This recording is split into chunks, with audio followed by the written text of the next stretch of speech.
ከደረሰብን መከራ ከደረሰብን ችግር አንተ ትበልጣለህ የደረስክልን እግዚአብሔር። ከደረሰብን መከራ ከደረሰብን ችግር አንተ ትበልጣለህ የደረስክልን እግዚአብሔር።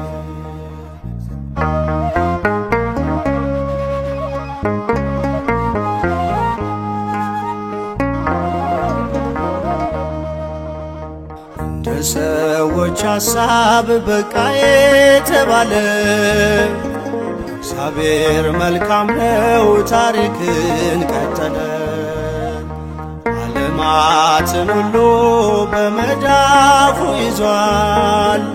ማዕበል ሞገዱን ነጎድጓዱን ያዛል። ከደረሰብን መከራ ከደረሰብን ችግር አንተ ትበልጣለህ የደረስክልን እግዚአብሔር።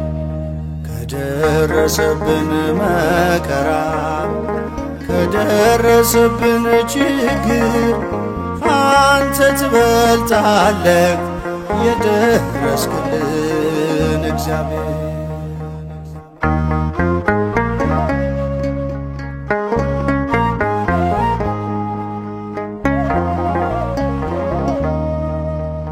አዲስ እያረገ ያለቀውን ተስፋ ጎዳናን ያቀናል ርስት እያሰፋ።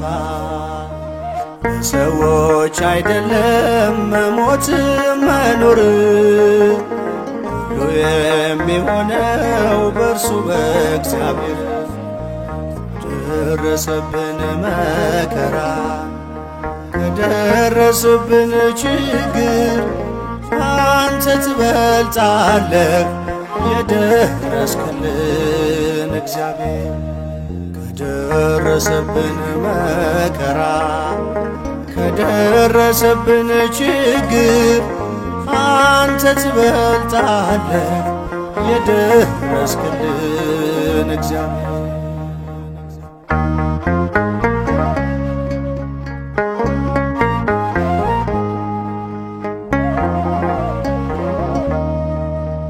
ሰዎች እንደጣሉ እግዚአብሔር አይጥልም። እንደ ሰዎች ፍርድም ይወገር አይልም። ልብን ኩላሊትን ይመዝናልና ሕይወትን ይዘራል ዳግም እንደገና። ከደረሰብን መከራ ከደረሰብን ችግር አንተ ትበልጣለህ የደረስክልን እግዚአብሔር። ከደረሰብን መከራ ከደረሰብን ችግር አንተ ትበልጣለህ የደረስክልን እግዚአብሔር።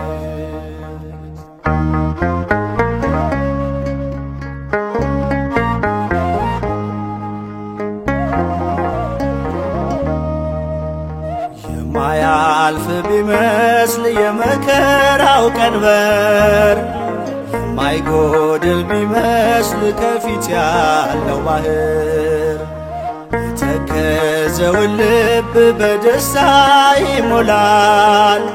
ከፍሎ ማሻገርን እግዚአብሔር ይችላል።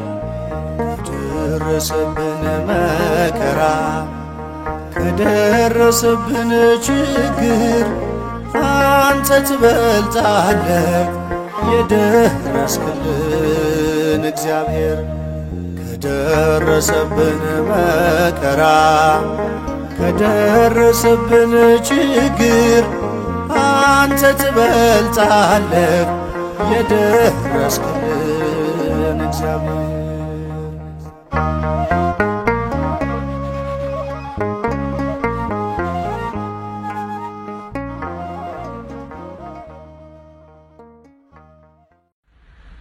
በስመ አብ ወወልድ ወመንፈስ ቅዱስ አሃዱ አምላክ አሜን።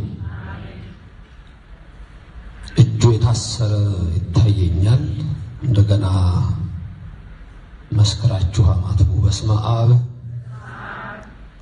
ወወልድ ወመንፈስ ቅዱስ አሃዱ አምላክ አሜን። በዚህ ቅዱስ ስፍራ እግዚአብሔር አምላክ በሚወደው ደጅ የተሰበሰባችሁ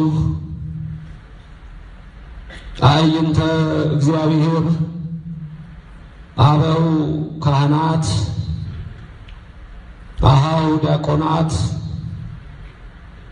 የቤተ ክርስቲያን ጌጦቿ ምእመናን፣ አባቶች፣ እናቶች፣ ወንድሞችና እህቶች፣ እግዚአብሔር አምላክ የሚወዳችሁ ሕፃናት ጭምር ሰላም እግዚአብሔር ከሁላችን ጋር ይሁን። እንደምን አላችሁ? ሰማይን ያለ ምሰሶ ከነግሱ የዘረጋ ምድርንም በውሃ ላይ ያለ ካስማ ከነልብሱ ያጸና ደመናን ያለ ድምፅ የሚመራው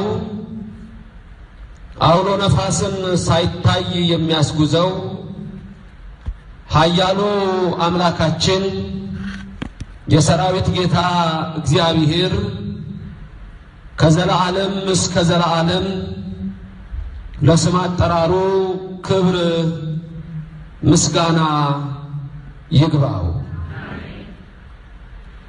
ረድኤተ እግዚአብሔርን አጋዥ በማድረግ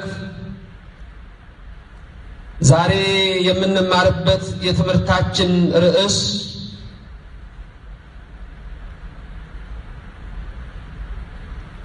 የወደቀው ወዴት ነው በሚል ኃይለ ቃል ይሆናል። ሰው ለሰው አስታዋሽ፣ ሰው ለሰው አሳሳቢ ስለሆነ በልቡና የሚያሳድር በአእምሮ የሚቀርጽ የቃሉ ባለቤት ያው እግዚአብሔር የምትሰሙትን ቃል በልባችሁ ጽላት ይጻፍላችሁ። ለእኔም ለምናገረው ማስተዋልና ምስጢሩን እንዲያድለኝ አንደበቴንም እንዲያከናውን የአምላክ ቅዱስ ፍቃድ እንዲሆን በጸሎታችሁ አስቡኝ። የቃል የሚሰማችሁ ሁሉ ሐሳብ ሕሊናችሁ በሰማያት ይኑር። ያላችሁበትን ስፍራ ወቁ። የጽድቅን ቃል ደስ በሚያስተኙ ጆሮዎች አድምጡ። የወደቀው ወዴት ነው? በዚህ ትምህርት ውስጥ እንድናየው የምፈልጋቸው ነጥቦች የጠፋብንን ነገር እንዴት ማግኘት እንደምንችል፣ በአሁን ሰዓትም ስላለው ስለ ሀገራችን ሁኔታ ምንድነው የጠፋብን፣ እንዴትስ ነው ልናገኘው የምንችለው የሚለውን አብይ ጉዳይ ይሆናል። በዚህ ትምህርት ውስጥ አንድ የሥራ ጊዜ መሆኑን እንመለከታለን።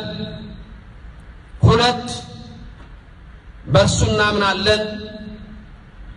ሶስት ለመስራትም እያንዳንዳችን እንሰለፋለን።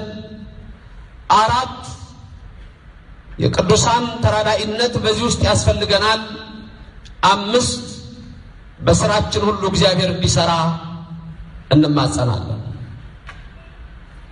የትምህርቱ መጽሐፍ ቅዱሳዊ ክፍል ሁለተኛ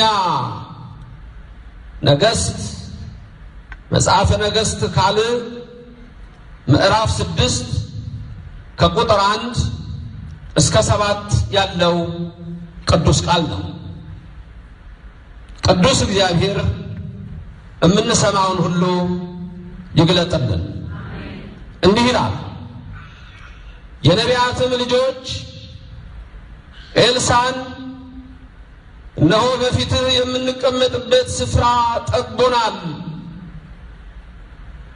ወደ ዮርዳኖስም እንሂድ፣ ከእኛም እያንዳንዱ ከዚያ ምሰሶ ያምጣ፣ የምንቀመጥበትንም ስፍራ በዚያ እንስራ አሉት። እርሱም ሂዱ አለ። እርሱም ሂዱ አለ። ከነርሱም አንዱ አንተ ደግሞ ከኛ ጋር ከባሪያዎች ጋር ለመሄድ ፍቀድ አለ። እርሱም እሄዳለሁ አለ። እርሱም እሄዳለሁ አለ። ከነርሱም ጋር ሄደ። ወደ ዮርዳኖስ በደረሱ ጊዜ እንጨት ቆረጡ። ከነርሱም አንዱ ምሰሶውን ሲቆርጥ የምሳሩ ብረት ወደ ውሃ ውስጥ ወደቀ። እርሱም ጌታ ሆይ ወየው ወየው የተዋስኩት ነበረ ብሎ ጮኸ። የእግዚአብሔርም ሰው የወደቀው ወዴት ነው አለ። ስፍራውንም አሳየው።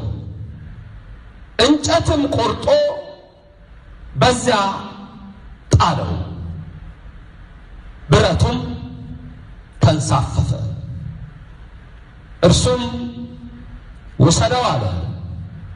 እጁንም ዘርግቶ ወሰደው።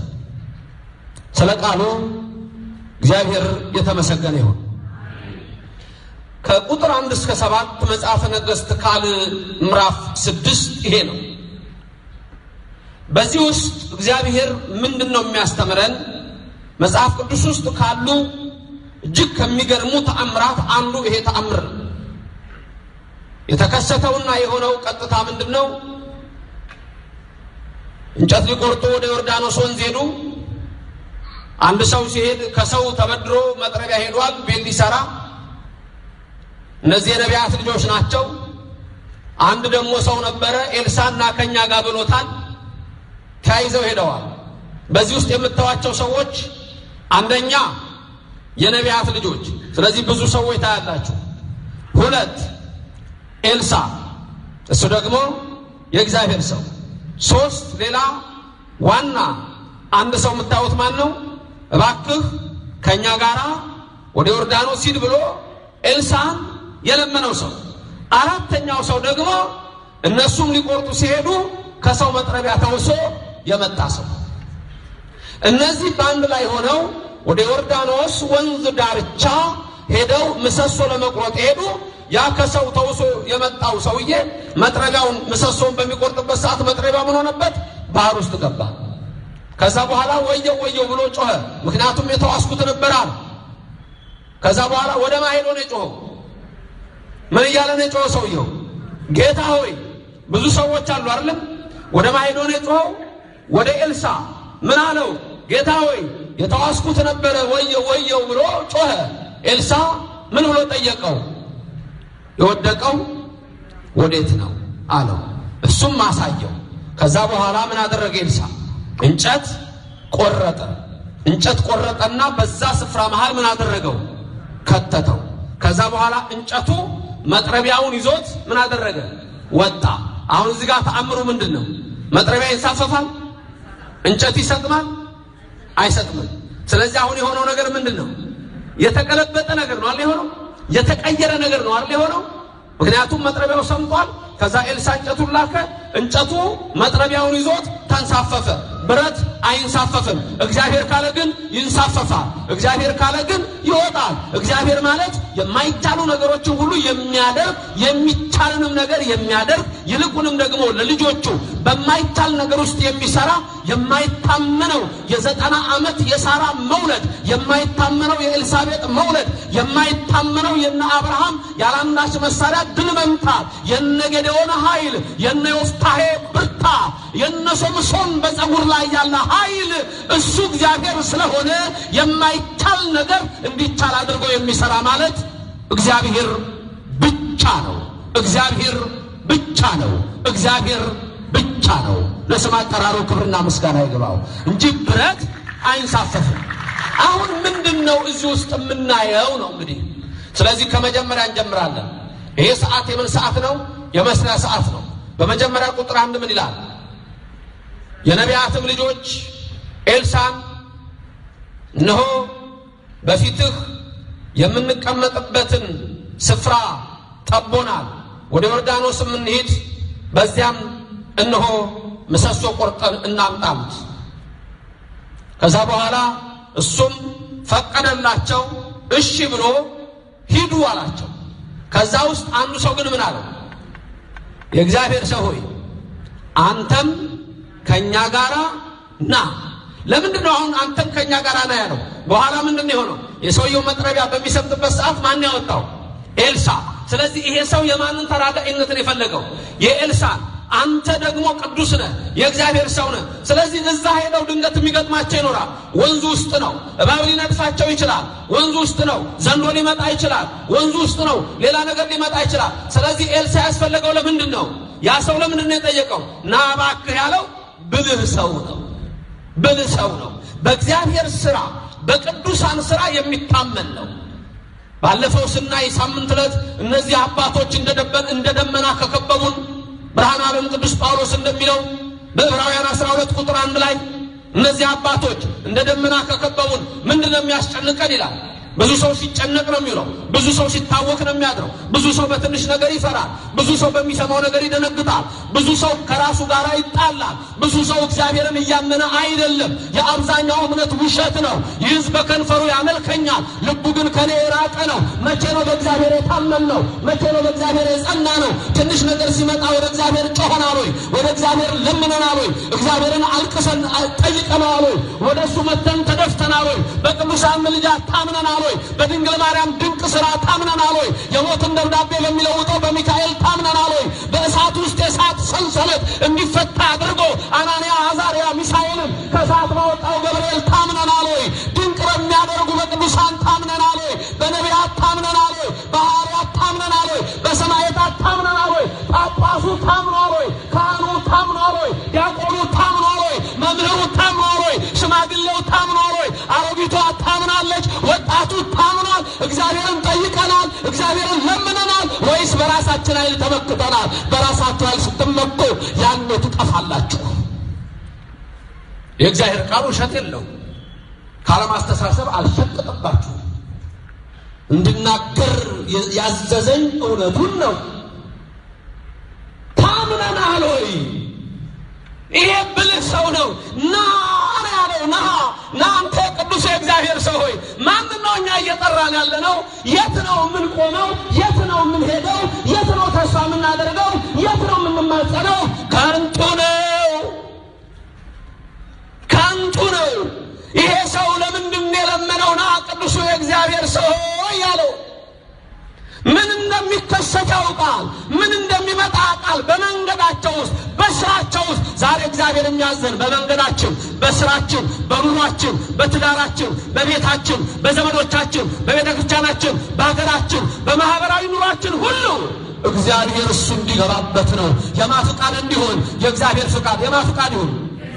ያንተ ፍቃድ ይሁን ወይስ የእግዚአብሔር ፍቃድ? ያንቺ ፍቃድ ይሁን ወይስ የእግዚአብሔር ፍቃድ? የኔ ፍቃድ ይሁን ወይስ የእግዚአብሔር ፍቃድ? የዓለም መሪዎች ፍቃድ ይሁን ወይስ የእግዚአብሔር ፍቃድ? የኃያላን ፍቃድ ይሁን ወይስ የእግዚአብሔር ፍቃድ? የጦር ኃይል ባለሙያዎች ይሁን ወይስ የእግዚአብሔር ፍቃድ? የማ ፍቃድ? የማ ፍቃድ? እንደ ፈቃድህ ይሁንልን ብለን አይደል የምንጸልየው?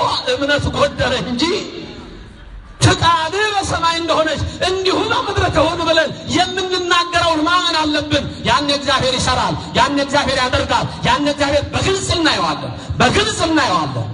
ብልህ ኤልሳ የእግዚአብሔር ሰው ሆይ እናንተም ከኛ ጋር ለምን በኤልሳ አምላክ ሊታመን በኤልሳ ምልጃ ሊመካ ይሄ ሰው ብልህ ነው።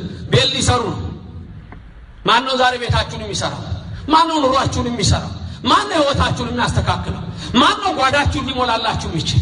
ማን ነው ጤና ሊሰጣችሁ የሚችል? ሐኪም ቤት እኮ ጤና ለመደገፍ ነው የምንሄደው። ካልነገርናቸው አያውቁት። እዚህ ጋር መመን ካለን አናውቅም። ማን ቤታችሁን ይስራ? ማን ሚስቶቻችሁን ይምራ? ማን ባሮቻችሁን ይምራ? እረማ ልጆቻችሁን ያሳድግላችሁ። በምን መንፈስ ያሳድግላችሁ? ዛሬ እኮ ዓለሙ ተኩላ ነው። ዓለሙ እነሆ አውሬ ነው። ይበላቸዋል እኮ የሚወጡትን ሕፃናት የሚወጡትን ወጣቶች በተለያየ መንገድ ይወስዳቸዋል እኮ። በዛ ውስጥ ኃይል ይግባበት። በዛ ቤት ውስጥ ፍቃድ ይሁን። እግዚአብሔር ከእናንተ ጋር ይሁን። እግዚአብሔር ከሁላችን ይሁን። ቅዱስ እግዚአብሔር ሰው ሆይ ኤልሳ እባክህ አንተም ከኛ ጋር ሂድ አለው። ለምን? ይሄ ሰው አንድ የሚያውቀው ነገር ይኖራል። ኤልሳ ራሱ ይመካ የነበረበት ትዝ ይላችኋል። አልለይህም እንዳለ ና አትለየን ነው የሚል። ይሄ ሰው የሚያውቀው ነገር አለ ማለት ነው። ምክንያቱም በመጽሐፈ ነገሥት ካለ 2 ላይ ኤልያስና ኤልሳ ሲነጋገሩ ኤልሳ በቴስቢ ዘገለዓድ የነበረው የዛ የቀናኢ ነቢይ የኤልያስ ደቀ መዝሙር ነው። ቀናኢው ኤልያስ በቴስቢ ዘገለዓድ የነበረው ሙት ያነሳ 83 ዓመት ከ6 ወር የነጎመ እንደገና ዝናብ ያዘነበ 450 የበዓሊምን ካህናት ድል የመታ እሳት ከሰማይ ያወረደ ታላቅ ቅዱስ ነቢይ ነው። በረከቱ በሁላችን ላይ ይሁን። መጨረሻ ለካ ኤልያስ እዚህ ዓለም ላይ አይሞትም። ወደ ሰማይ ነው የሚወሰደው። ያሉት ስፍራ ገልገላ ነበር። ልጄ ኤልሳ እግዚአብሔር አምላክ ወደ ቤቴል ስለላከኝ አንተ በዚህ በገልገላ ቆየኝ፣ እኔ ወደ ቤቴል ደርሼ ልምጣ አለው። የዛን ቀን እግዚአብሔር ሊወስደው ስለሆነ ኤልያስን ኤልሳ እንዳያዝን ሲሄድ አይቶ እንዳይጨነቅ ነው። ኤልሳ ግን ምን አለ? አባቴ በሕያው ነፍስህ እምላለሁ አልለይህም አለ። ዛሬ ከቅዱሳን የማንለይ ከሆነ፣ ዛሬ ከነቢያት የማንለይ ከሆነ፣ ዛሬ ከመላእክት የማንለይ ከሆነ፣ ዛሬ ከሰማዕታት የማንለይ ከሆነ፣ ዛሬ ከጻድቃን የማንለይ ከሆነ፣ ዛሬ ከሰማዕታት የማንለይ ከሆነ እግዚአብሔር ድንቁን ያደርግልናል። ድንቅ ያደርግላችሁ እግዚአብሔር። በረከት በማራስ ላይ ነው። በረከት በማራስ ላይ ነው። ያ በረከት ቤታችሁ ይግባ።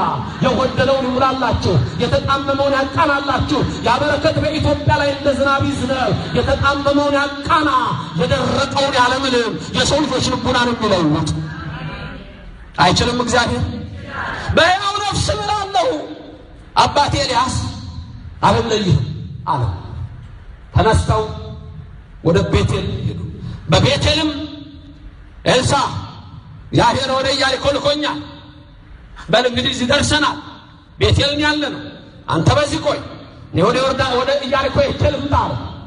የነቢያት ልጆች ነበሩ በዛ፣ እነዚህ አሁንም ያሉት ማለት ነው። ያ ሰው እዛ ውስጥ ያን ታሪክ ስለሚያውቅ ነው። የነቢያት ልጆች አይደለ ቤት እንስራ ያሉት ኤልሳ መጥተው፣ የነሱ ልጆች ወደ 50 የሚሆኑ የነቢያት ልጆች እነሱ ራሱ ሚስጥር የሚገለጥላቸው ናቸው። መጡና ኤልሳ ማለት ኤልሳ ዛሬ አንድ ነገር ታውቃለህ አሉት። ነቢያት አይደል? ምን አንድ ነገር ታውቃለህ? ምን? እግዚአብሔር እኮ ኤልያስን የሚወስደው ዛሬ ነው ኤልያስን የሚወስደው። ኤልያስ አይሞትም። ኤልያስ እግዚአብሔር ይወስደዋል። እግዚአብሔር ስናምንበት ጌታ ኢየሱስ ክርስቶስ መድኃኒታችን ምን አለ? የሚያምንብኝ ሕያው ይሆናል። ክብርና ምስጋና ለስሙ ይድረሰው። ሕያው ይሆናል። የሚሞት ነገር የለም። ከእግዚአብሔር ጋር ስንሆን አለቀ የሚባል ነገር የለም። ጠፋ የሚባል ነገር የለም። በሃይማኖት እሱ ስንኖር ይሄ ነገር በቃው አይባልም። በቃ ሞቶ ቀረ አይባልም። በቃ ደርቆ ቀረ አይደለም። በቃ አልተሳካልኝም ማለት፣ በቃ ይሄ ነገር አይሆንም ማለት፣ በቃ ይሄው ነገር አይቻለኝም አይደለም እግዚአብሔር ሲገባ የማይቻለው ይቻላል በቃ ይሄ ነው መጥረቢያው አይንሳፈፍም ተንሳፈፈ በዚህ አይነት ትምህርት የሰጠንን እግዚአብሔር ይሄን ካላመንን ምን ልናምን ነው ኤልሳ ዛሬ እኮ ኤልያስን ይወስደው ነው እግዚአብሔር ዝም በሉ ምን ነው ዝም ብትሉ አቃለሁ ኤልሳ እዚህ ቆይ አልቆይም በሕያው ነፍስ እምላለሁ አባቴ አልለይህም አለ ከቤቴል ኢያሪኮ ሄዱ ኢያሪኮም ደርሰው አሁንም ጠየቀው በዚህ ውስጥም እንደሚያሳይ አንዳንዶቻችሁ አንብትሆኑ ምን ታደርጋላችሁ እንደ ቤቴል ድረስ ሄጄ እንደገና ኢያሪኮ ድረስ ይውሰደው በቃ እኔ መንገድ አቋርጣችሁ ትመለሳላችሁ ሱባ አቋርጣችሁ ትተዋላችሁ የጀመራችሁትን መንፈሳዊ ነገር ታቋርጣላችሁ ስጋዊ ትሆናላችሁ ከላይ ታቦት ትሆኑና ከታይ ታቦት ትሆናላችሁ ብዙዎቻችሁ እንደዛ ናችሁ ይሄ ድምጽ የሚሰማችሁ ብዙ ሰዎች እንደዛ አንዴ እግዚአብሔርን ይዘዋል አንዴ ደግሞ እዚህ ጋር ሰይጣን መያዝን ሞክራል አንዴ በእግዚአብሔር ተመክቻለሁ እንላለን አንድ ጊዜ ደግሞ ሌላ ነገር ስንፈልግ እንገኛለን የዛን ጊዜ ነው መከራና ስቃይ የሚያገኘን ኤልሳዩት እንዴት በነገሮች ላይ ባለው ሂደት ላይ ጠንካራ ነው አይለቅም መንገዱን ልጄ ኤልሳ እግዚአብሔር ወደ ዮርዳኖስ ልኮኛል አንተ በዚህ እንሆ በኢያሪኮ ተቀመጥ አለው አባቴ በሕያው ነፍስ እምላለሁ አልለይህም እግዚአብሔር ሆይ አንለይህም አትለየን ቅዱሳን ሆይ አንለያችሁም አትለዩን በእመቤቴ ማርያም አንለይሽም አትለይን የቅዱሳን በረከት አይለየን ወደ ዮርዳኖስ ሲሄዱ ዮርዳኖስ ወንዝ ሞልቶ ነበርና በጣም ለመሻገር የማይቻል ስለነበረ ያ በቴስቢ ዘገለዓድ የነበረው ቀናዊ ኤልያስ አንድ ነገር አደረገ በቃ የእግዚአብሔርን ሥራ ዝም ብላችሁ የለበሰውን መጎናጸፊያውን አሁን ለቀጠቀለለና ዮርዳኖስን ወንዝ መታው ኤልሳ ልክ ሲመታው ዮርዳኖስ ወደዚህና ወዲህ እንደ ግድግዳ ቆሞ እንዲወደ ኋላው ይሄም እንዲኋላው እየፈሰሰ በመሃል ደረቅ መንገድ ኤልያስና ኤልሳ በዛ ተሻገሩ የኤልያስና የኤልያስ አምላክ ክብር ምስጋና ይግባው ያንን ተሻገሩ አሁን አንድ ነገር ልብ በሉ ይሄን ትምህርት ሲሰሙ ወዲያ አንድ ነገር አስቡ መቼ ነው መከራዬን የምሻገረው መቼ ነው ጭንቀቴን የምሻገረው መቼ ነው ፈተናዬን የምሻገረው መቼ ነው የሚያስጨንቀኝ ነገር ድል ማድረገው መቼ ነው ወደምፈልገው ቦታ የምደርሰው ቀላል የኤልያስ አምላክ የኤልሳ አምላክ ስንለምነው ኤልያስን ኤልሳን ስንማጸነው ናንተም ከኛ ጋር ሂድ ስንለው በቤታችሁ ስታስገቡት ና በሉት በኑሯችሁ ስታስገቡት ና በሉት በህይወታችሁ ስታስገቡት ና በሉት የቅዱሳን በረከት ቤታችሁ ሲገባ ያኔ የሞላው ባህር ተሻገሩታላችሁ ያኔ ቀይ ባህር ይከፈላል ያኔ እሳት ይጠፋል ያኔ የባዕድ ጭፍሮች ድል ይሆናሉ ያኔ የእሳት ነበልባል አያቃጥለንም ያኔ የሰይፍ ስለት አይነካልም ለምን ጋሻ ነው እግዚአብሔር ከለላ ነው እግዚአብሔር ክብርና ምስጋና ለስሙ ይድረሰው ተሻግረው ሄዱ አሁን በል እንግዲህ ያለው በቃ አልቀረም ነገሩ ኤልሳ ልጄ በል እንግዲህ ሳልወሰድ የምትለምነው ነገር ካለ ጠይቀኝ አለ አሁን ወደ ግልጹ ነገር መጣ ነው ኤልሳ የሚገርም ሰው አባቴ ኤልያስ እኔም ለምንህም እንደው ታውቃለህ ልትሄድብኝ ነው አይደል ግን አንድ ነገር ልለምንህ ያንተ መንፈስ እጥፍ ድርብ ሆኖ እኔ ላይ ይላል አለው ትልቅ ጥያቄ ነው ልጄ ኤልሳ ከባድ ጥያቄ ጠይቀሃል እንግዲህ ይሄ የሚሆንልህ ሲወሰድ በሳት ፈረስ በሳት ሰረገላ በደመናና በእሳት ታጅቤ ሲወሰድ ካየኸኝ ይሆንልሃል ካላየኸኝ ግን በተሰጠ መንፈስ ትኖራለህ አለው እየተነጋገሩ እንዳሉ የእሳት ደመና መጣ ከሰማይ የእሳት ፈረሶች መጡ የእሳት ሰረገላ የወተቱ መጣው አፈፍ አድርጎ ያ ኤልያስን አንስቶ ከሰረገላው ላይ ቁጭ አደረገው። ከዛ ፈረሶቹ ሽቅብ እነዛ ክንፋማ ፈረሶች የሳት ፈረሶች የሳት ሰረገላ ላይ ኤልያስን ቁጭ አድርገው ሲሄዱ ኤልሳ ከታች አባቶይ ይሄው የእግዚአብሔር ፈረሶች የእግዚአብሔር ሰረገላ አባ እያለ ካይኑ ተሰወረ። አያላየ ወዲያው መጎናጸፊያው ጣለለት። ኤልያስም ተወሰደ። ከዛ በኋላ አላየውም። ኤልሳ መጎናጸፊያውን አንስቶ እንደገና ወደ ስብከቱ ሊመለስ ሆነ። የኤልያስ መንፈስ በኤልሳ ላይ እጥፍ ድርብ ሆኖ አደረበት። ክብርና ምስጋና ለእግዚአብሔር ይድረስ። ለዚህ ነው ኤልያስ አንድ ሙት ነው ያነሳው። ኤልሳ ግን ስንት ሙት ነው ያነሳው? 2 ሙት ነው ያነሳው። ያ ማለት ኤልሳ ከኤልያስ ይበልጣል ማለት አይደለም። እንዳትሳሳቱ፣ ይበልጣል ማለት አይደለም። መንፈሱ ግን እጥፍ ድርብ ሆኖ አርፎበታል። ምንድን ነበር ያለው? ተመለስ ሲለው በሕያው ነፍስ እምላለሁ ምን አልለይም። ሲመለስ ምን እንደሆነ ታውቀለ ታሪኩን ዮርዳኖስ እንደሞላ አይደለም እንዴ? አሁን ታዲያ እንዴት ሊያልፍ ነው? እንደው በትርጓሜው ላይ ያለው በዚህ ላይ ብዙ የለም። በትርጓሜው ላይ መታው አልከፈላል ውሃ እንዴ አለ። ገረም ኤልያስ ሲመታው አይደል የተሻገረው? ከዛ እንደገና ደከመና መታው በኃይል እንደዋጥቆ መታው አልከፈላል። በኃይል አይሆንም እኮ አይሆንም፣ በኃይል እኮ። ከዛ ምን አለ? የኤልያስ አምላክ ወዴት ነህ? መታው፣ ዮርዳኖስ ተከፈለ። ክብር ምስጋና ለእግዚአብሔር ይድረሰው። የኤልያስ አምላክ የት ነው ዛሬ ለእኔና ለእናንተ ሕይወት? የኤልያስ አምላክ የት ነው? የኤልሳ አምላክ የት ነው? እና ኤልሳ ካለው እና ከኛ ጋር ሂድ ካለው በጉዞ ሕይወታችን ካስገባ ነው። ኧረ እግዚአብሔር አይተውንም፣ ኧረ ነቢያት አይተውንም፣ ኧረ ቅዱሳን አይተውንም። እንዲህ አይነት አባቶች እንደ ደመና ከከበቡን ምን ያስጨንቀናል ያለን ጳውሎስ ሐዋርያ ለዚህ ነው። ስለዚህ አንድ ነገር ግን ማወቅ ያለብን ምን ነው? ችግራችን ምንድን ነው? የት ነው የሆነው? መጥረቢያው የት ነው የወደቀው? የኔና የናንተ ቁልፍ የት ነው የጠፋው?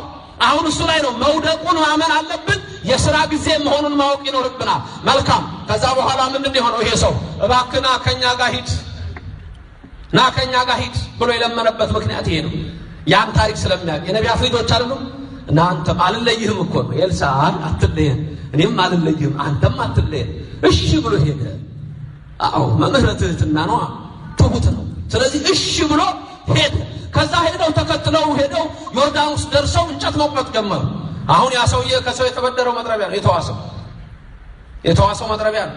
አሁን ምንድነው እንግዲህ ችግሩ ምን ያህል ከባድ እንደሆነ ነው። የራሱ አይደለም የወደቀው፣ የጠፋበት የማመጥረቢያ ነው። ሰውየው ሲቆርጥ ባህል ውስጥ የገባው የሰው። አሁን ችግሩ የባሰ አይደለም፣ ችግሩ የተደራረበ አይደለም። እንደዚህ አይነት ችግር ውስጥ እንኳን ብትገቡ እግዚአብሔር የማይቻለውን ነገር ያደርግላችኋል እኮ ነው። ሌላ ምን አለ? ያድርግልን እግዚአብሔር፣ ይስራልን እግዚአብሔር፣ ይፈጽምልን እግዚአብሔር። የሚያስጨንቃችሁ ሁሉ ከእግራችሁ በታች ይጣልላችሁ። አሁን እግዚአብሔር ማለት በቃ ይሄ ነው። ጠይቁኝ ሁሉንም። ቅዱሳንን ያሰለፈው ለዛ፣ ነቢያትን የሾመው ለዛ፣ ደቀ መዛሙርቱን የሾመው ለዛ። ምንድነው በዚህ ላንታመን? ይሄ የዘመኑ ምንፍቅና፣ የጀርመን ፍልስፍና ዓለማችንን አድቅቆ፣ የፖለቲካ አስተሳሰብ ልባችንን አድቅቆ ከእግዚአብሔር እያጣላን ነው እንጂ እግዚአብሔርን ያመኑ አባቶቻችን ጥንት ምንድነው የሆኑት? ምን ጎደላቸው? የበረከት ነበሩ። እግዚአብሔር የበረከት ነበረ። አብርሃም ይስሐቅ ያዕቆብን ለበረከት አረጋቸዋለሁ ነው ያለው። አብርሃም ለበረከት አረጋለሁ። ለማን ነው በረከት የሚያደርገው? ለኛ ለሁላችን ነው በረከት የሚያደርገው። አብርሃም ስምህን አከብረዋለሁ፣ የሚያከብሩትንም አከብራቸዋለሁ። አብርሃም ስምህን ነው የሚታመኑበትን እኔ በረከት አረግላቸዋለሁ። አብርሃም ልንገር እስከ 1000 ትውልድ ድረስ ልጆችህን እምርልሃለሁ። አቤት እግዚአብሔር መሐሪ፣ አቤት እግዚአብሔር ይቅር ባይ፣ አቤት እግዚአብሔር ቸር። እስከ 1000 ትውልድ እግዚአብሔር ሊምረን የታመነ ነው። ክብርና ምስጋና ለስሙ ይድረሰው። ይሄ ነው የተሰጠን ተስፋ፣ ይሄ ነው የተሰጠን ሕይወት። ችግሩ ግን ምንድነው ጎደለን ማወቃችን። ችግሩን ያላወቀ መድኃኒት አይገኝለትም። በሽታውን ያላወቀ መድኃኒት አይገኝለትም። ሰውየው የመኪና ቁልፍ የጠፋበት የት ነው? እቤት ውስጥ። ወጥቶ የሚፈልገው የት ነው? መንገድ ላይ። ሰው መጥቶ ምን ሆነሃል? የመኪና ቁልፍ ጠፋ። መፈለግ ጀመሩ፣ አጡት። የት ነው የጣልከው? አይ የጣልኩት እንኳን እዛው ጋራጅ ውስጥ ነው። ታዲያ እዚህ ለምን ምን እንደምትፈልገው? አይ እዚህ ጋር እቺ ጭላንጭል ስላለች እዚህ አካባቢ ካለ። አይሆንም። የብዙዎቻችን ችግር አንዱ ትልቁ ችግራችንን አናውቅም። ችግራችንን ካላወቅን መፍትሄ አይገኝም። ይሄ ምንም ብትሉ ምንም ብታመጡ ችግር ካልታወቀ መፍትሄ አይመጣም። ሰውየው መጥረቢያው የተዋሰው ባህር ውስጥ ገብቶ በቃ መጥረቢያ ገባ ማለት ገባ፣ ሰመጠ፣ አለቀ። ከዛ በኋላ ሰውየው ምን አለ? ጮኸ። ወየው አለ። ወደ ማን ሄደው? ወደ ኤልሳ። ያ ሰው ታዲያ ብለህ አይደለም ከነቢያት ልጆች ና አብረህን ሂድ፣ ና አብረህን። ምክንያቱም እንዲህ አይነት ችግር ሲመጣ ቅዱሳንን እኮ በደህና ጊዜ እንዲምትማጸኑት እኮ ችግር ሲመጣ ከዛ ይመጡና ልውጥ ያርጉላችኋል። አሁን ባህራን እናቱም የታደለች ነች ስትለምንለት ስለነበረ ልጆቻችሁን እንደ ባህራን ያርግላችሁ፣ ቤተሰቦቻችሁን እንደ ባህራን ያርግላችሁ። ባህራን ሲወለድ መልአክ መጥቶ ገብርኤል ሚካኤል መልአክ መጥቶ ይሄ ልጅ ሲያድግ ይሄው በዚህ ያለው የባለ ጸጋ ንብረት ልጅ የሱን ልጅ አግብቶ ንብረቱን ሁሉ ይወርሳል የሚል ባለቤት ተሰማ። ሰውየው ይሄን ሲሰማ ቀስ ብሎ እንዳልሰማ ሰው ልጃችሁን ስጡ ይላሳድግ፣ እናንተ ይሄው ገንዘብ አላቸው። እሺ ካሳደክልን ብለው ዳሃር ምስኪኖች አይደሉ? እሺ ብላ እናትም ሰጠች እንዲያሳድግላቸው። ምን ረሃብ እዚህ ከሚመታው ከሚያቃጥለው ያሳድግልኝ ልጄን ብለው ሰጡት። እሱ ግን ምንድን ያሰበው? ወደፊት ገና ልጄን አግብቶ ንብረቴን ስለሚወርስ ይሄን ልጅ ማጥፋት አለብኝ ብሎ ነው ያሰበው። ከዛ በኋላ ምን አደረገ? እንዳሁኑ የለም ቢገርል ይታያል። ስለዚህ ምን ያለ በሳጥን ውስጥ አደረገና ባህር ውስጥ አሉ። ያ ባህር ወስዶ ሌላ ሀገር ያደርገዋል። አንድ ሰው ባህር ሲንሳፈፍ ወርቅ አገኘው ብሎ ሮጦ ሄዶ ሲከፍተው ሕፃን ልጅ ነው። ስሙን ከባህር አገኘሁት ሲል ባህራን ብሎ ሰየመው። ከብዙ ዓመታት በኋላ ባህራን አድጎ ያ ነጋዴ በቃ ጠፍቷል ብሎ ሲያስብ ሲመጣ ሲያርፍ እንግዶች ነጋዴዎች የሚያርፉበት ቤት ነው። ከዛዛ ንግዱን ሁሉ አውርዶ ከበቅሎ ከፈረስ ከሁሉ ማውርዶ ቁጭ ብሏል እዛ። ከዛ ይሄ ልጅ ላላካል። አባቱ ደግሞ ይጠራዋል። ባህራን ይለዋል። ይመጣል። ባህራን ይሄን አምጣ፣ ባህራን ይሄን አድርግ። አንተ አለው እንዴት ባህራን አልከው ስሙ ሲል አይ ከባህር አግኝቼው ነው ታሪኩ ይሄ ነው። እናንተ ልጅ አይደለም? አዎ አሳድጄው ነው። የተባረከ የእግዚአብሔር መንፈስ ያለበት ነው። መቼ ነው ዘመኑ እንደዚህ? መቼ ነው ጊዜው እንደዚህ? ይሄማኔ ጣልኩት አይደለም እንዴ? በጠዋት ተነስቶ አይ ያለ ምን ነው ምኑ ያደግስ ዕቃ ረስቼ እኮ አገሬ እንደው ማን ይሆን የሚሄድልኝ? እንደው ባህራንን ትልክልኛለህ? እሱ ይሻለኛል ታማኝ ሰው ስለሆነ። ምን አለ ታዲያ ይሄድልህ። በቃ እንግዲህ ምን ላድርግ? ልጄ ላይ ግን አልጨክንም እንደዚህ ለመላክ ብሎ ሰውየው ሆዱ እየባባ መልእክተኛ ሆኖ ባህራን የጻፈለት ምን ነው ታውቃላችሁ? ባህራን የያዘው ፖስታ የታሸገ እንደደረሰ እንድትገሉት በጉድጓድ ውስጥም ማንም ሳይሰማ እንድትቀብሩት ይሄ ጥንት እንዲህ የተባለው ነው ብሎ ያችን ደብዳቤ አስይዞት ያቺ ተለጥፋ እሷን ይዞ ሲሄድ መንገድ ላይ አንድ ሰው ጠበቀው። ሰው አይደለም ሚካኤል ነው። ክብር ምስጋና ይሁን እግዚአብሔር። ሚካኤል ጠበቀው። ወዴት ልትሄድ ነው አንተ ልጅ አለው። ተልኬ አለው። ምንድነው ያስከው? አድርስ ተብዬ። እስቲ አሳየኝ ግለጥና። አላሳይህም። ለምን አታሳየኝም? አደራ ነው አንጣው ሲለው አይ ብሎ ባህራን ሸሸገ። ግድ የለም እንዲህ አድርገው እስቲ አለው። እስቲ አሳየኝ እንዲህ እንደው ከውጭ አሳየኛል። ይሄው ሚካኤል ተነፈሰበት። ሚካኤል በቤታችሁ ትንፋሹን ያስገባላችሁ፣ በረከቱን ያስገባላችሁ። ለኢትዮጵያ እንዲህ ይውረድላት ሚካኤል መልአክ። ይሄንን ነው ማሰብ። ሁሉ ጊዜ የሚደረገው ወደ ራሳችሁ አምጡት። ከዛ በኋላ ምን ሆነ? ሄደ ባህራን ደረሰ። ከዛ በኋላ ተልቻለሁ። ማህተሙ የባለጸጋው ነው። ማህተሙን ያውቁታል። ገለጡና ሲያው ምን ይላል? እንደደረሰ ልጄን አጋብታችሁ ንብረቴን አውርሱት፣ ይሄ ነው የኔ ቤት ወራሽ ብለው ደብዳቤው እንደዛ ነው የሚለው። ብሎበታል። የሞቱን ደብዳቤ ወደ ህይወት የለወጠ የሚባለው ለዚህ ነው። እግዚአብሔር ድንቅ ነው። ለስም አጠራሩ ክብር ምስጋና ይግባው። የሚያስፈራችሁ ነገር ይለውጥላችሁ። የተለያዩ የሚያስፈሩ ነገሮች ይኖራሉ። ከጤና አኳያ የሚነገራችሁ፣ ከሩብ አኳያ የሚነገራችሁ፣ ወይም ደግሞ የኢሚግሬሽን ጉዳይ ኖርባችሁ በኢሚግሬሽን ጉዳይ ያላችሁ፣ በሕክምና ጉዳይ ያላችሁ፣ በተለያየ ሁኔታ አሁንም በአገራችን ያለውን ነገር እዩ። በሁሉም ነገር ላይ ይዩት። ሚካኤል ይግባበት፣ እግዚአብሔር ይግባበት። ከኛ ጋር ይሁኑ። እግዚአብሔር ቅዱሳኑ ሁሉ ከኛ ጋር ያደርጉልን። ና ኤልሳ አንተም ከኛ ጋር ሂድ። ያ ሰው ና ሂድ ከኛ ጋር እውነትም ሄዱ። መጥረቢያው ሰመጠ። ወየው ብሎ ኤልሳ ጮኸ። ኤልሳ ምን እንዳረገ ታውቃላችሁ? እንጨት ቆረጠና የት ነው የወደቀው አለ። የትምህርታችንን ርዕስ ያደረግነው ይሄን አይደል? የት ነው የወደቀው? ለምን ይሄን እንደመረጡ ታውቃላችሁ? ችግራችንን መጀመሪያ እንወቅ። አይደለም ስለ ሀገር ጉዳይ፣ አይደለም ስለ ቤተክርስቲያን ጉዳይ፣ ስለ ህይወታችሁ፣ ስለ ኑሯችሁ፣ ስለ ትዳራችሁ ችግሩን እወቁ። አንድ ነገር አልሳካ ካላችሁ ችግሩ ምንድነው? ችግር ካልታወቀም ነው ሳይንስ ብዙ መናገር ባልፈልግም ሳይንስ ሶሉሽኖችን ወይም እንደዚህ አይነት ውጤቶች ላይ ወደ ተለያዩ ኢንቨንቶች ላይ የሚመጡበት ምክንያት ዲስከቨር የሚያደርጉበት ምክንያት ምንድነው ካላችሁ የመጀመሪያው የሳይንስ ፎርሙላ ኦብዘርቭ ኤ ፕሮብለም ነው። ከዛ ሃይፖቴሲስ ነው መራ ግምት፣ ዕውቀታዊ ግምት ማውጣት ነው። መጀመሪያ አይተው ኦብዘርቬሽን አለ፣ ሃይፖቴሲስ ይወጣል፣ ወደ ኤክስፐሪመንት ይላካል፣ መጨረሻ ነው ዴታው ኮሌክተር ኦፍ ፎርሙላ የሚወጣው። ለዚህ ነው መብራቱ ሊሰራ የሚችለው፣ ለዚህ ነው አንድ ነገር ሊመጣ የሚችለው። ይሄ ደግሞ በሃይማኖቱም ቢሆን መጀመሪያ ችግርን ማወቅ ነው። ምንድነው ችግሬ? ስለ ህይወቴ፣ ስለ ቤታችሁ፣ ስለ ኑሯችሁ ምንድነው ችግር? አንድ ሰው ችግሩን አያውቅም፣ የሰው ችግር ነው የሚያውቀው። ባልና ሚስት ስታስታርቁ ቁጭ ብላችኋል። እንዲህ አድርጎኝ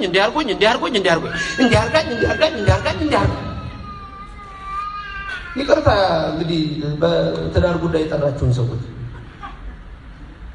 ሁሉ ጊዜ አይታችኋል። እንዲህ አድርጎኝ አንተስ እንዲህ አድርጋኝ አጋጥሞኝ አያውቅም። እንዲህ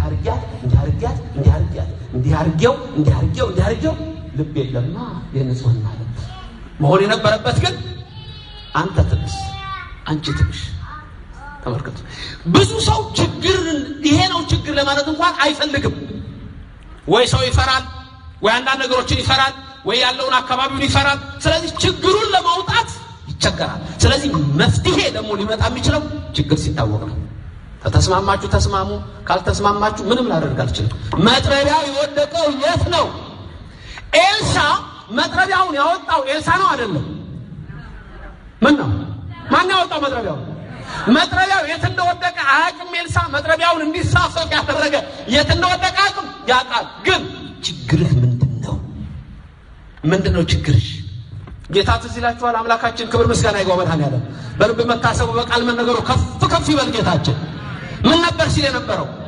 ምን እንዳደርግልህ ትወዳለህ? እያየው አይነ ስውር ችግርሽን ተናገሪ። ችግራችንን እንወቀው። አሁን ችግሩን የማያውቅ ሰው ስላለ እኮ ሐኪም ቤት ሄዶ ሰውየው የሚያማው የቀኝ እግሩ ነው። የግራ እግሬ ያስቸገረኝ ይላል። ይሄ እኮ ያለማወቅ ነው። ተመልከቱ፣ ምንድነው መጀመሪያ ልናደርግ የሚገባ? መልካም ኤልሳ ምን አደረገ? ከእጹ ላይ እንጨት ቆረጠ። ያንን እንጨት ከተተው። እንጨቱም ብረቱን ይዞት ምን ሆነ? ተንሳፈፈ። ክብር ምስጋና ለእግዚአብሔር ይድረሰው። ይሄ ምሳሌ ነው። በቃ ይሄ ምሳሌ ነው። ኤልሳ የእግዚአብሔር አብ ምሳሌ ነው። ያ እዝ የእመቤታችን ምሳሌ ነው። የተቆረጠው ከእጹ ላይ የመጣው እንጨት የወልድ አምላክ የኢየሱስ ምሳሌ ነው። መጥረቢያው የአዳም ምሳሌ ነው። ባህሩ የሲኦል ባህር ምሳሌ ነው። ታዲያ ምንድነው የሆነው? መጥረቢያው ሰመጠ፣ ጠፋበት። ያም ሰው ወየው አለ። ኤልሳ መጥቶ የት ነው የወደቀው አለው። እንጨቱን ከተተው። የማይሰምጠው እንጨት ምን ሆነ? ሰጠመ። የማይንሳፈፈው ብረት ምን ሆነ? ተንሳፈፈ። ንሳ ንዋየከ ንብረትን ውሰድ አለው። እንዴት ነው ምሳሌው? ኤልሳ የእግዚአብሔር አብ በእግዚአብሔር አብ ፍቃ፣ በራሱ በወልድ ፍቃ፣ በመንፈስ ቅዱስ ፍቃ እሱ ኢየሱስ ክርስቶስ ወልድ ቃል ኢየሱስ ብላ እመቤታችን የሰየመችው ከሰማየ ሰማያት ወረደ። ቢወርድ ከሰማየ ሰማያት ከሰው ልጆች ሁሉ ንጽሕት የምትሆን ከእመቤታችን ከቅድስት ድንግል ማርያም ከስጋዋ ስጋ ከነፍሷ ነፍስ ነሳ። ያቺ ዕፅ የተባለችው እመቤታችን ናት። ዕፀ ጳጦስ ይላታል ኤፍሬምም አባ ሕርያቆስም ሁላችንም። ዕፀ ጳጦስ ዘሲና በዘጸአት 3 ላይ ምንድን ነው የሆነው? እግዚአብሔር አምላክ እነሆ በኮሬብ ምድር በሲና ተራራ እሳት ከሰማይ ወርዶ ሙሴ ያማቱን የኢትዮጵያውን የራጉኤልን በጎች እየጠበቀ ሳለ በኮሬብ ምድር በሲና ተራራ አንድ ዕፅ አለች። በዕፁ ላይ እሳት ወርዶ እሳት እየነደደ ነው። ያችን ዕፅ ግን እሳቱ አላቃጠላትም፣ አልነካትም። ስለዚህ ገርሞታል። ነበልባል ከሐመልማል ሐመልማል ከነበልባል ተዋህዶ ሙሴ ቢመለከት ምን አለ ይላል ያ ሊቀ ነቢያት ሙሴ በረከቱ ይደርብንና ይሄንን ራእይ ልይ አለ። ወደዛም እንደተጠጋ ባየ ጊዜ እግዚአብሔር ጠራው ይላል። ወጣ አየ። ያ ምስጢር ምን ነበረ? ዕፀ ጳጦስ ዘሲና ቅድስተ ቅዱሳን ምልዕተ ክብር ምልዕተ ውዳሴ መዝገበ ጸሎት አቁራሪተ መዓት እማምላክ ወላዲተ አምላክ ናት። እሳቱ ደግሞ እግዚአብሔር ነው። እሳት ነው አብ፣ እሳት ነው ወልድ፣ እሳት ነው መንፈስ ቅዱስ። ለእሳት ወሰን አለው፣ መጠን አለው፣ ልክ አለው። ለሱ ግን ወሰንም መጠንም ልክም የለውም። አባ ሕርያቆስ ይላል አንቺ ታናሽ ብላቴና ማርያም፣ አንቺ ታናሽ ብላቴና ስትሆኚ ያ ሰባቱ የእሳት መጋረጃ ኧረ ወዴትና ወዴት ተዘረጋ ማርያም። ይሄን ባሰብኩ ጊዜ ህሊናዬ በነፋስ ሰረገላ ተጭኖ ወደ ላይ ይወጣል። ይመረምር ዘንድ ልጅሽን ነገር አቅቶት ይመለሳል። ማርያም ሆይ እንደው ዝም ብሎ እንዲህ ይላታል፣ እንወድሻለን ይላታል። እኛ እንወዳታለን ኦርቶዶክሳውያን፣ እኛ እንወዳታለን የነቢያት ልጆች፣ እኛ እንወዳታለን የሰማዕታት ልጆች። ዕፀ ጳጦስ ዘሲና ድንግል ማርያም ናት። ከሷ መወለዱ ነው እንግዲህ ያ ኤልሳ እንጨት ከዛች ዕፅ መቁረጡ ኢየሱስ ክርስቶስ ከድንግል ማርያም ከስጋዋ ስጋ ከነፍሷ ነፍስ ነስቶ ወደዚህ ዓለም መምጣቱን የሚያሳይ ነው። ከድንግል ተወልዶ ያዳነን መድኃኔዓለም ክብርና ምስጋና ይግባው። አሁን እነሆ ጌታችን ራሱን በምን ይመስላል? አንድ ቦታ ትዝ ይላችሁ ከሆነ የሉቃስ ወንጌል ምዕራፍ 23 ቁጥር 31 ላይ ሉቃስ 23:31 ላይ ምን አለ ጌታ? በእርጥቡ እንጨት እንደሚያደርጉ ከሆነ በደረቀው እንዴት ያደርጉ ይሆን አለ። እርጥብ እንጨት ያለው ራሱን ነው። ደረቅ እንጨት ያለው ሰማዕታቱን ሐዋርያቱን ነው። እርጥብ እንጨት ማለት ምን ማለት ነው? በእርጥቡ እንጨት እንደሚያደርጉ ከሆነ ማለት ስጋን በተዋሃድኩ ስጋን በተዋሃድ በመለኮት በኔ እንደሚያደርጉ ከሆነ ሩቅ ብእሲ በሆኑት በሐዋርያትማ እንዴት ያደርጉባቸው ይሆን አለ። ዕፀ ጳጦስ ዘሲና ድንግል ማርያም ከስጋዋ ስጋ ከነፍሷ ነፍስ ነሳ። አሁን ልብ በሉ። ኤልሳ ሰውየውን ምን አለው? ወዴት ነው የወደቀው አለው። ለምንድን ነው ይሄን የሚጠይቀው? የማ ምሳሌ ነው? የእግዚአብሔር አብ በገነት ዕፅ ውስጥ አዳምና ሔዋን በእባብ ምክር ስተው ሔዋን የልችን የዕፅ ቅጠል በልታ ፍሬ በልታ አዳምም እንዲሁ በልቶ የብርሃን ልብሳቸው ተገፎ ሞተ ሥጋ በሞተ ነፍስ ርደተ መቃብር በርደተ መቃብር ተፈርዶባቸው አዳምና ሔዋን ጸጋቸው ተገፎ ምሽት ላይ ይላል ኦሪት ዘፍጥረት ምዕራፍ 3 ላይ በመሸ ጊዜ እግዚአብሔር አምላክ የእግሩን ድምፅ እያሰማ በገነት ውስጥ መጣ ይላል። አንድ ቃል የተናገረው አይቴሃለሁ ከአዳም አዳም የት ነው ያለኸው አለው። ያ የወደቀው መጥረቢያ የማ ምሳሌ ነው?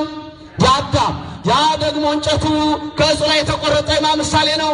የመድኃኒታችን የኢየሱስ ክርስቶስ። ዕፅቱ ደግሞ የማ ምሳሌ ናት? የእመቤታችን። ኤልሳ የማ ምሳሌ ነው? የእግዚአብሔር አብ። ተአምራቱን የሚፈጸምበት በውስጡ ያለው ረቂቅ ደግሞ ረቂቅ መንፈስ ቅዱስ ነው። የት ነው ያለኸው አዳም አለው። አዳም ተደብቋል፣ ቅጠል ለብሷል፣ ጸጋው ተገፏል። አዳም የእግዚአብሔርን ድምፅ ሲሰማ ደነገጠ፣ ተሸሸገ። የት ነህ አዳም አለው። በምን ግብር ነው ያለኸው? የት ነሽ ሔዋን? በምን ግብር ነሽ ያለሽው አለው። የሰጠመው መጥረቢያ የአዳም ምሳሌ ነው።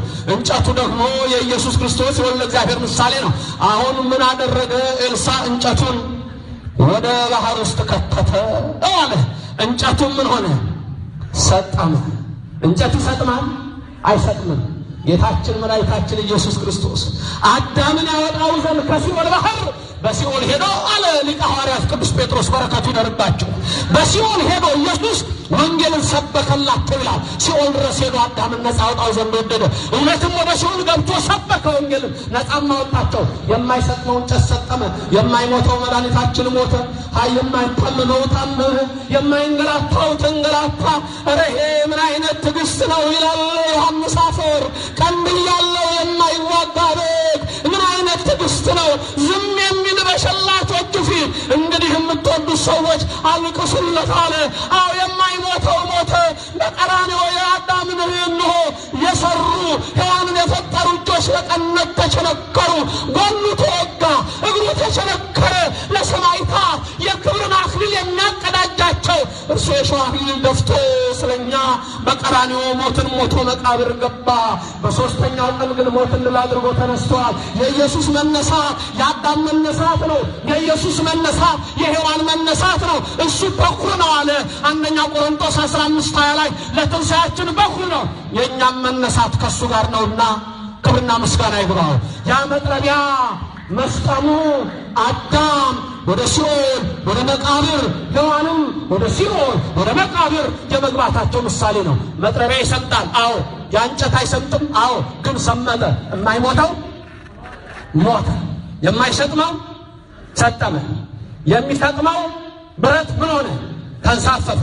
መሞት የሚገባው አዳም ምን ሆነ? ሕያው ሆነ፣ ዳነ። ታሪኩ ይሄ ነው፣ ምሳሌ ይሄ ነው። ከድንግል ተወልዶ ያዳነን መድኃኔዓለም ክብርና ምስጋና ይግባው። የወደቀው ወዴት ነው? አዳም የት እንዳለ አያውቅም እግዚአብሔር። በቢታንያ ሁሌ ቤታቸው የሚገባላቸው ማርያምና ማርታ አልዓዛር ወንድማቸው ታሞ ሞተ። ጌታ መጣ። ምን አላቸው? ዮሐንስ ወንጌል 11:34 ላይ የት ቀበራችሁት አላቸው። የት ቀበራችሁት? ምን ሊያደርገው ነው የሚሄደው ጌታ? አልዓዛር ምን ሊያደርገው ነው የሚሄደው? ሊያስነሳ። ግን የት ቀበራችሁት? ሊያስነሳ የሚሄደው የት እንደቀበሩት አያውቅም ብለህ ታስባለህ? በፍጹም አላዋቂ ሥጋ እንደተዋሃደ አንድም የጠፋውን አዳም ሊያድን ያኔ እግዚአብሔር በዛው በገነት እንደተናገረ ያ በገነት አዳም ወዴት ነህ ያለው ከድንግል ተወልዶ መጣና ደግሞ የት ቀበራችሁት አለ። ለምን? አነ ውእቱ ትንሣኤ ሕይወት፣ እኔ ትንሣኤና ሕይወት ስለሆንኩ ሕያው አድርገዋለሁ አልዓዛርን አለ። የሞቱን ነገር ለውጠዋለሁ አለ። ከዛ በኋላ ምን አለ? ሄደ። እነሆ ወደ መቃብሩ ስፍራ ደረሰ። ይሸታል። በፍጹም አፍንጫውን አልያዘም። አልዓዛር ውጣ አለው። የሞተው ሰው ሕያው ሆነ። የት ቀበራችሁት ያለው የት ወደቀ ያለው ችግራችንን የት ጋር እንዳለ ማወቅ አለብን። የት ጋር መፍትሄ መፈለግ እንዳለብን ማወቅ አለብን። አልዓዛር የተቀበረው እዚህ ሆኖ ሌላ ቦታ አንወስደው። አልዓዛር የተቀበረው ጊዮርጊስ ቤተክርስቲያን ሆኖ እዛ ቅዱስ ገብርኤል ቤተክርስቲያን አንወስደው። ያ ችግሩ የት ነው ያለው? ችግራችንን ማወቅ አለብን ነው ትምህርቱ። ነግሬያቸዋለሁ። የመስራት ጊዜ ነው። የነቢያን ልጆች ተነስተዋል። አዎ የነቢያን ልጆች። ለማንኛውም ምንድነው ያለው እግዚአብሔር? ከቅዱሳን ጋር በምንኖርበት ጊዜ እግዚአብሔር በረከትን ይሰጣል። የሆነውን ታሪክ ታስታውሳላችሁ። በትንቢተ ኤርምያስ ምዕራፍ 42 ላይ ተሰብስበው መጥተው እስራኤላውያን ነቢዩን ምን እንዳሉት?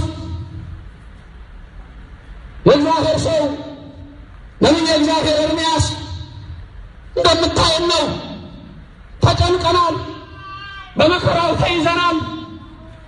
ነቢየ እግዚአብሔር ሆይ እባክህን አንተ የጻድቅ ነህ ነቢይ ነህና እባክህ ስላለነው ስለቀረው ትውልድ ስለቀረው ቅሬታ ወደ እግዚአብሔር ለምንና እባክህ ንገረን አሉት።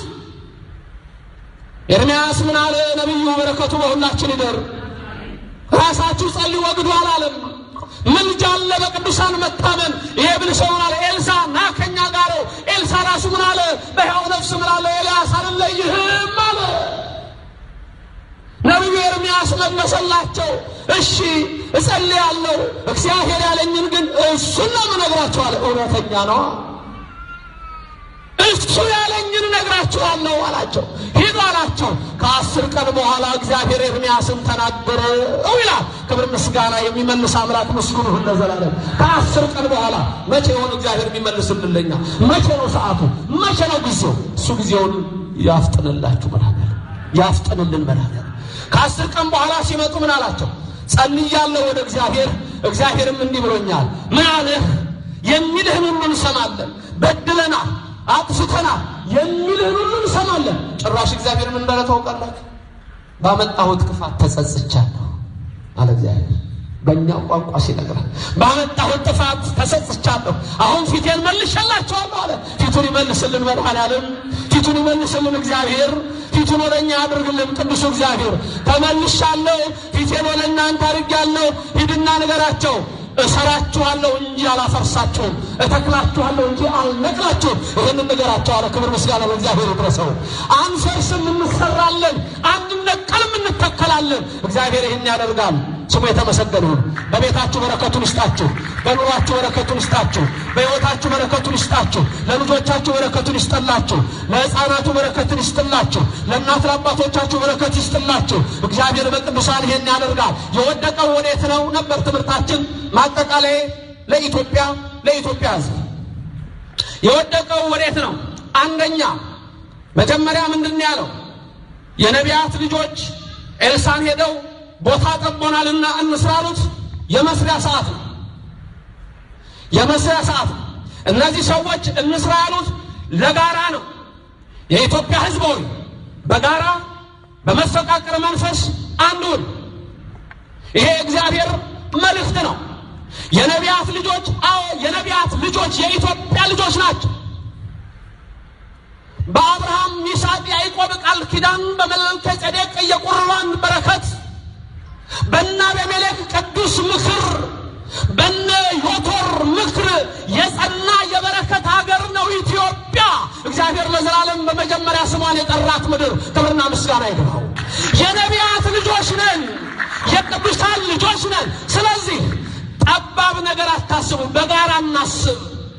ቦታ ቆርጣችሁ ወሰን ቆርጣችሁ የኔ ነው አትበሉ። የኢትዮጵያ ነው በሉ። የኢትዮጵያ ልጆች ሰሜኑ የኢትዮጵያ ነው፣ ደቡቡ የኢትዮጵያ ነው፣ ምዕራቡ የኢትዮጵያ ነው፣ ምስራቁ የኢትዮጵያ ነው። አይመስላችሁም? ባትሉም ነው፣ ባትስማሙም ነው። የማይስማማ ይኖራል። ይሄ ቃል የማይስማማው ሳይስማማ ይኖራል ከራሱ ጋር። የነቢያት ልጆች ኑ እንስራሉ። በጋራ ነው መስራት ያለብን።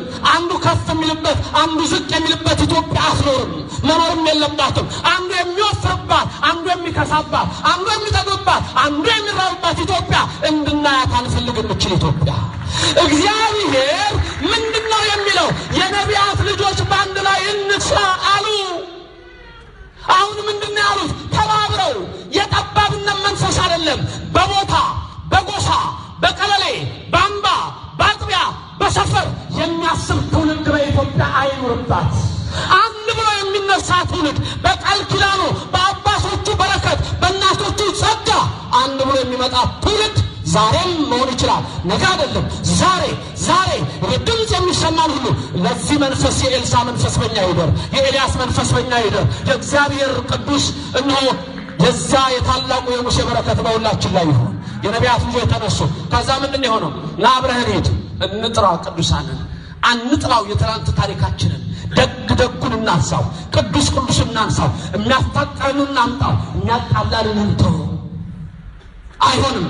ስለ አፍሪካ ዩናይትድ ስቴትስ የሚታሰብበት ዘመን ሲመጣ አንተ በትንሹ ቀበሌ አታስብ። አውሮፓ ራሱን አንድ ያደርጋል፣ እኛን ግን ይበታትናል። አሜሪካ በ53 አንድ ሆኖ ይኖራል፣ በእኛ ዘንድ ግን መለያየት ይነግሳል። ለምንድን ነው ይሄ የሚሆነው? አስቡ። የነጮች ክፉ አስተሳሰብ አለ። አንዳንድ ነጮች የራሳቸውን የበላይነት የሚያስቡ ክፉ አስተሳሰብ አለ። እሱን አምጥቻ ያሳያችሁና አፍሪካ ሪታርድድ ከሆነ ከአንድ ነጭ እንኳን በታች የሆነ አይኪው አሉ ተብሎ ተጠንቶ እሱን ያነባሉ። አንተ አታውቀውም ታሪክ። እሱን አመጣልሃለሁ። ምን ያህል ዛሬ በዓለም ላይ እንደምንናቅ ምን ያህል። ስለዚህ የእግዚአብሔር ሰው በእኛ ዘንድ ይግባ። ያን እግዚአብሔር መልካሙን ያደርጋል። ከችግር ሰውየው የተዋሰው መጥረቢያ ጠፋ። አረን ጠፋ፣ ወደቀ። የት ነው ወደቀው? እዚህ። ዛሬ የኛ ችግር ምንድነው? ለሀገራችን ምንድነው? ለቤተክርስቲያናችን የሚለው እንድናስብ ያስፈልጋል። ምንድነው ችግራችን? ችግራችንን ምንጥር አድርገን እንወቀው። በአንድ መንፈስ ካሰብን፣ አንዱ አንዱን ካልጠላው፣ አንዱ አንዱን ካልገፋው፣ አንዱ አንዱን ካለየው፣ አንዱ አንዱን ሳይገፋው ይልቅ ከመገፋፋት ይልቅ መተቃቀፍ፣ ከመራራቅ ይልቅ መቀራረብ፣ ከተለያየ ከንቱ አስተሳሰብ ይልቅ ወጥተን ከአውሮፓ ተረት፣ ከጣሊያን ተረት፣ ከእንግሊዝ ተረት፣ ከፈረንሳይ ተረት፣ ከሌሎችም ተረት ወጥተን በቀደመ የኢትዮጵያዊነት መንፈሳችን አንዱን ሳይነቀው በፍቅር እጆቻችን ይገናኙ ይያዙ። ያኔ አብረን ሰፊው ቦታ የኛ ይሆናል። የእግዚአብሔር መንፈስ ሲገባ ያኔ የማይቻለው ይቻላል፣ ያኔ የማይሆነው ይሆናል። እግዚአብሔር ለኛ ይሄ ቅዱስ ዓላማ ነው። በሃይማኖት ትምህርቱ ምን እንደሆነ ለህይወታችን ሃይማኖት ሰምተናል፣ ጌታ እንዴት እንዳዳነን። እንዲሁ ደግሞ ለኑሯችን በቤታችን ለሚጎለው ለተለያየው ነገራችን ሰምተናል፣ እግዚአብሔር እንዴት እንደሚረዳን። በግል ህይወታችን ብንሞት እንኳን እንዴት ያው እንደሚያደርገን እግዚአብሔር አይተናል፣ ነግሮናል፣ አስተምሮናል። አሁንም ደግሞ በአገራችን በኢትዮጵያ ላይ ላለው ነገር ሁሉ መልሱ ፍቅር ነው።